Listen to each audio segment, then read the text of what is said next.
আসসালামু আলাইকুম। এসএসসি 2025 সালে পরীক্ষার্থীরা রেজাল্ট প্রস্তুত এবং বোর্ডের দুইটি সুখবর আছে।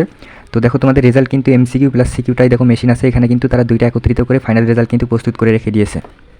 এখানে দেখো অনেক শিক্ষার্থী কমেন্ট করতেছে যে ভাই আমার 4টা সৃজনশীলের প্রশ্নের উত্তর ভুল করে লিখে দিয়েছি, এখন কি পাস দিবে নাকি এটা জানতে চেয়েছো।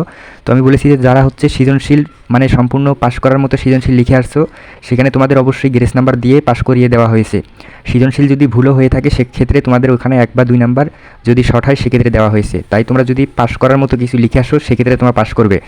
আর হচ্ছে শিক্ষা বোর্ড একটা কিন্তু সুখবর জানিয়ে দিয়েছে যে তোমাদের যাদের হচ্ছে এমসিকিউ বা লিখিত পরীক্ষায় অকারণে ফেল চলে আসবে, বা তোমরা হচ্ছে এমসিকিউ যদি 4-5 নাম্বার শর্ট পাও সেক্ষেত্রে যদি ফেল চলে আসে, তো সেক্ষেত্রে শিক্ষা বোর্ড সুখবর জানিয়ে দিয়েছে তোমরা হচ্ছে বোর্ড চ্যালেঞ্জ যদি করো সেক্ষেত্রে তোমাদের কিন্তু রেজাল্ট পরিবর্তন হওয়ার সম্ভাবনা আছে।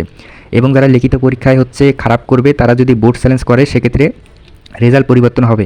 দেখো এখানে বোর্ড চ্যালেঞ্জের অনেকগুলো শিট আমি দেখাই দিয়েছি 2024 সালে এগুলো শিক্ষার্থী বোর্ড চ্যালেঞ্জ করেছিল, তাদের রেজাল্ট পরিবর্তন হয়েছে। 1 বা 2 নাম্বারের জন্য A+ যাদের মিস হয়েছিল এক্ষেত্রে কিন্তু A+ করে দেওয়া হয়েছে। তাই তোমাদের যদি ফার্স্ট টাইমে রেজাল্ট হচ্ছে খারাপ চলে আসে বা হচ্ছে 1 বা 2 নাম্বারের জন্য A+ মিস হয় সেক্ষেত্রে তোমরা বোর্ড চ্যালেঞ্জ করবে। শিক্ষা বোর্ড জানিয়ে দিয়েছে যে বোর্ড চ্যালেঞ্জ করলে তোমাদের রেজাল্ট 100% হচ্ছে পরিবর্তন হবে। তাই হচ্ছে বোর্ড চ্যালেঞ্জ কীভাবে করবে দেখো, এখানে দেখো অনেক শিক্ষার্থী 2024 সালে বোর্ড চ্যালেঞ্জ করেছিল, ফেল থেকে সরাসরি পাস করছে। এই দেখো একটা শিট আমি দেখাই দিলাম, দেখো সরাসরি এ থেকে A+ দেওয়া হয়েছে এবং দেখো এ থেকে সরাসরি A- দেওয়া হয়েছে। তাই হচ্ছে তোমরা যদি বোর্ড চ্যালেঞ্জ করো সেক্ষেত্রে তোমাদের রেজাল্ট পরিবর্তন হবে। দেখো এখানে তোমাদের যখন রেজাল্ট পাবলিশড হয়ে যাবে, রেজাল্ট পাবলিশড হওয়ার পরেই তোমাদের দেখো বোর্ড চ্যালেঞ্জের একটা নোটিশ প্রকাশ করে দেবে শিক্ষা বোর্ড থেকে, সরাসরি তখন তোমরা বোর্ড চ্যালেঞ্জ করে দিবে।